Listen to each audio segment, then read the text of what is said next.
Hello class, I hope all of you are doing well, taking care of yourselves and your families, staying safe, staying indoors. Let me introduce myself. I am Aparajita ma'am and I will be taking your class today on democratic politics. Now, democracy is a word we are all familiar with.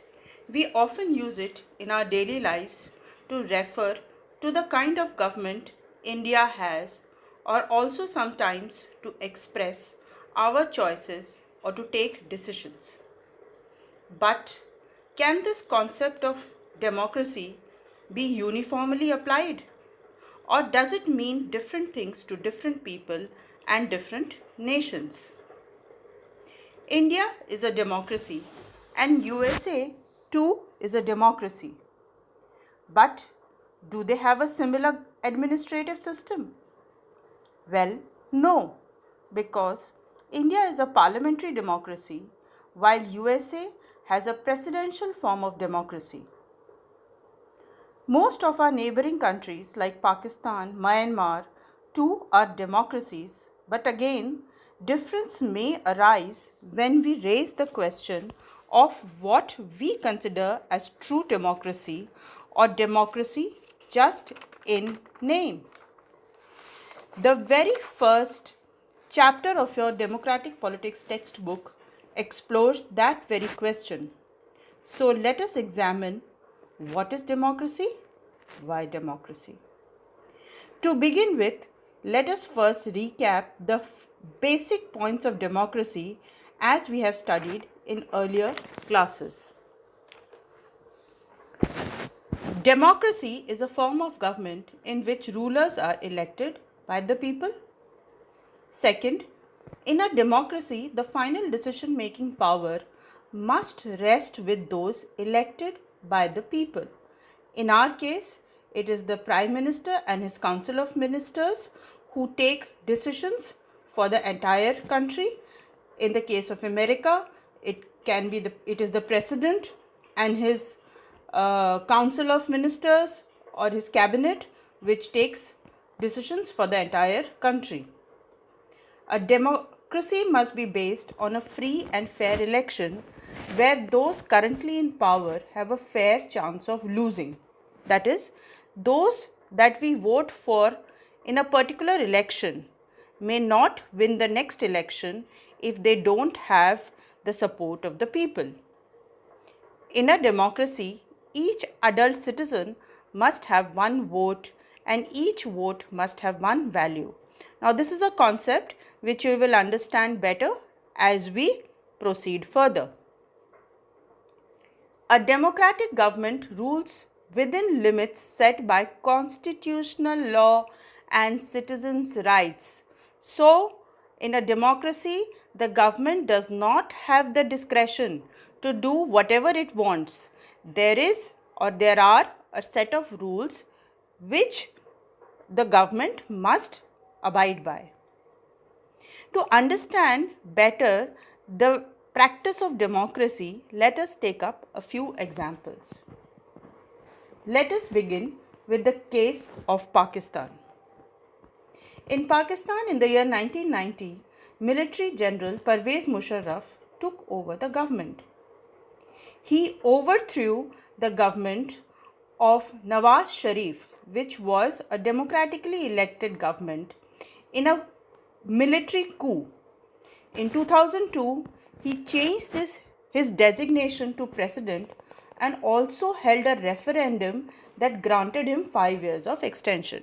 So you see, there is no election which is taking place here. There is something called a referendum. Referendum is what? Referendum is an opinion poll of the people.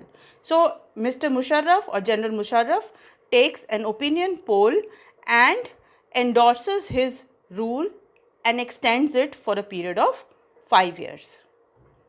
In 2002, he issued a legal framework according to which he amended the constitution.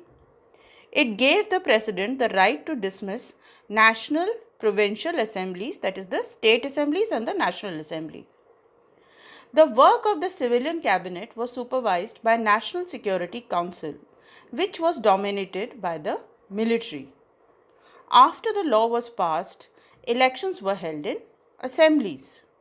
Therefore, there were elected representatives that had some power, but the final power was under the military and General Musharraf. So, although in Pakistan, in the case of Pakistan, we see that they call themselves a democracy, yet the real power lies with the military. Hence, the representatives elected by the people were not real rulers. The main power rested under General Musharraf, who forced himself as the president on the people. Therefore, Pakistan could not be called a democracy. The next example that we are going to examine is that of Zimbabwe. Zimbabwe gained its independence in the year 1980. Since then, the country had been ruled by party ZANU-PF. This party led the freedom struggle under the leadership of Robert Mugabe. Now, Robert Mugabe goes on to rule Zimbabwe for the next 37 years. And although they call themselves a democracy, but Robert Mugabe in the history of politics is also known as a very strong dictator. Since then, the elections were held at regular intervals and won by ZANU-PF. So, every time the election were held for 37 years, which party was winning? ZANU-PF. President Mugabe is popular but also uses unfair practices in elections. Over the years, this government has changed the constitution several times to increase his power. So, this is in contrast to India, where there is an opposition sitting in the parliament and any amendment to the constitution is debated and then voted upon. Here, there is one party which is dominating the parliament and it is changing the constitution again and again to give more power to the leader. The opposition party workers were harassed and their meetings disrupted. Public demonstrations against government are illegal. Television, radio, press are all controlled by the government. Now the last point, television, radio, press are controlled by the government. It is in contrast to the basic idea of democracy where people should have the freedom to voice their opinion. So, what do we understand by this example? We understand that the approval of rulers is necessary in a democracy, but it is also not always sufficient. So, you need good rulers, but also you need participation of public and various other forums in the country to make a democracy successful. The next case is that of China. In China, elections are held every 5 years to elect the country's parliament, which is called the National People's Congress. NPC has the power to appoint the president of the country. Nearly 3,000 members are elected from all over China. Some members are elected by the army. Before contesting elections, a candidate needs the approval of the Chinese Communist Party. So, before going for elections, one has to have the approval of the ruling party there. It is not like that we see in India where even individual candidates or those candidates which don't have any affiliation to any political party can also stand for elections. So, it is in contrast to that we see that every candidate needs an approval of the Chinese Communist Party. Only those who are members of the Chinese Communist Party or 8 smaller parties allied to it, that is, they are in coalition or they are working along with the Chinese Communist Party. Only those candidates are allowed to contest elections in the that were held in the year 2002-2003. The communist government was always formed by the Communist Party. So, what do we deduce from this entire case study? That in China, the elections do not offer the people any serious choice, because most of the choices are dictated by the approval of the Communist Party. Thus, holding elections of any kind is not sufficient. So, just by saying that we are a democracy and by holding elections, a country cannot be called a democracy. The elections must offer real choice between different political parties. For example, in our country, we have different political parties like the BJP, the Congress, the RJD, the AIDMK. So you have all these various political parties, many political parties who stand there or field their candidates for elections. Now next is the case of Mexico. Since its independence in 1930, Mexico has held elections every 6 years to elect its president. The country has never been under military or dictator rule, but until 2000, every election was won by a party called the PRI. Opposition parties existed in name only. So, if elections were being held every 6 years, there was no military rule, there was no dictatorship, but still, was being democracy practiced in Mexico? We cannot say that. Why? Because PRI, the party which was winning elections every year, was using unfair means to win elections every time. Teachers of government schools were forcing the parents to vote for PRI. Media was used to criticize opposition parties. Sometimes polling booths were changed at the last minute, making it difficult for people to cast their vote. Hence, in the Mexican example, people seem to have a choice wherein in practice they actually did not have any choice. Everything was being manipulated by the ruling party, that is the PRI. So what do we understand from this? That to be a true democracy, a democracy must be based on fair and free elections where those who are in power currently have a fair chance of losing. Now let us go on to study the merits and demerits of democracy. Merits. This form of government is more accountable. That is, they are answerable to the people. In India, we see that in the present coronavirus crisis, although the government is taking all the necessary measures, yet the press, the people, the opposition parties keep asking the questions to the government as to what work it is doing. So it is answerable and accountable to the people. Democracy improves the quality of decision making. In democracy, it is a prerequisite or it is necessary that the ruling party members take opinion of all other party members to come to a decision. Mostly, this is done through the working of the parliament where debates are held, decisions are taken. It provides a solution to deal with differences and conflicts. It enhances the dignity of the citizens. Also, in a democracy, you often have the citizens who are taking part in the deliberation in the democracy. How? For example, today we see that citizens voice their opinions through the social media, and the Prime Minister's office takes a lot of or pays a lot of attention to the opinion of the people. So this gives importance to the people. It involves them in the process of democracy.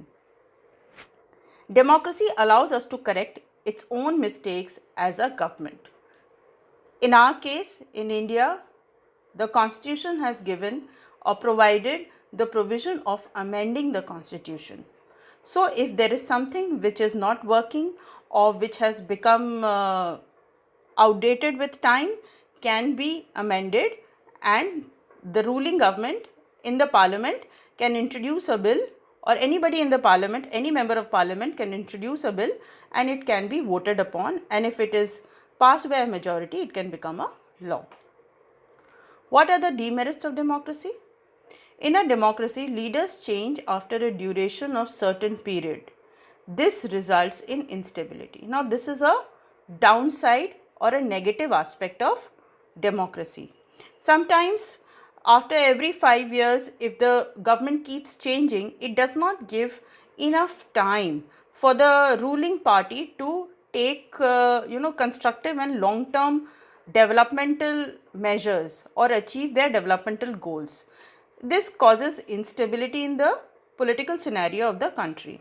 This has a very good example in India was in the year 1989, when no party got a majority and there was a coalition government which was formed, and for many years there were repeated coalition governments which were being formed, and this gave a lot of instability to the administrative system of the country.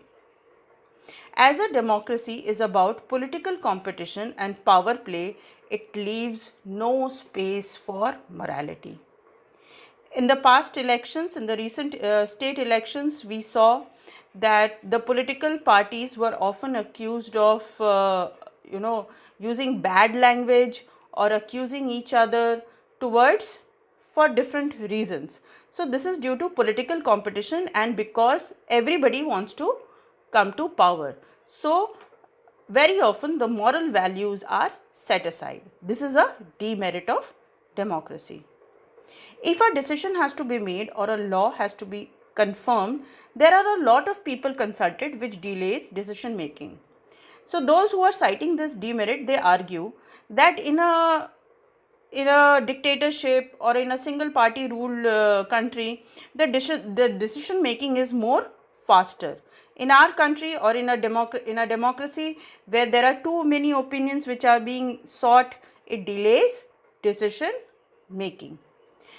As a democracy is based on electoral competition, it leads to corruption. So to win election, it is quite possible that a party or a candidate may use unfair means. He may bribe people or he may give extra benefits to people just to win a single vote. So this is also a demerit of democracy. Let us now come to the cases of denial of equal right to vote. So when I in the beginning told you that each person should have one vote and one vote should carry one value, I told you that we will understand this as we move further. The principle of universal adult franchise has been accepted all over the world. Everybody in the country has the right to vote irrespective of their caste, color, gender, etc. So that is universal adult franchise. This is a principle which has been accepted mostly all across the world. But there are many instances where this principle is not followed and there is a denial of equal right to vote. So first example is that of Saudi Arabia, where in 2015 women did not have the right to vote. Second is the case of Estonia. It has made its citizenship rules in such a way that people belonging to Russian minority find it difficult to get the right to vote. Third is the case of Fiji. The electoral system is such that the vote of an indigenous Fiji, that is a person who belongs to, who has been born and brought up in Fiji, has more value that of an Indian Fiji. Now Indian Fiji might also have been born in Fiji, but his ancestors might have come from India, which demarcates him or differentiates him from an indigenous Fijian. So an indigenous Fiji's vote carries more value than that of an Indian Fijian. So here we see an imbalance in the value of the vote. So what do we deduce from this? That democracy is based on the fundamental principle of political equality. Thus, in a democracy, each adult citizen must have one vote and each vote must have one value. To end the session, let us understand the broader meanings of democracy. Number one, we have understood democracy as a form of government. Number 2, but this understanding of democracy helps us to distinguish democracies from non-democracies. It does not allow us to distinguish between a democracy and a good democracy. A good democracy must be defined as a situation where the spirit of democracy is ingrained in the lives of citizens. In other words, democracy becomes a way of life. We can take the example of India in this case, where democracy is a way of life for us. And coming to the present scenario, where the country is faced with a grave crisis of the epidemic or pandemic, as we are calling it, the coronavirus pandemic, we see that although the chosen representative, that the Prime Minister of the country, is authorized or has the power to take decisions, yet he is constantly consulting different people, that is governments, chief ministers of various states who may belong to different parties. He is taking opinion from the citizens. He is holding conferences with the press and deciding that how will India battle this crisis of the pandemic that the world is facing. So we can say that in our country, democracy is not just something that is limited to the constitution, or the rules are made and the government is expected to abide by it, but it is a way of life. It is a way in which we conduct ourselves by taking opinions, by asking other people, by talking to other people before we reach any final decision. Well, thank you all for this session. Please complete this worksheet in your copies. So till the next session, take care of yourselves. Be good. Bye bye.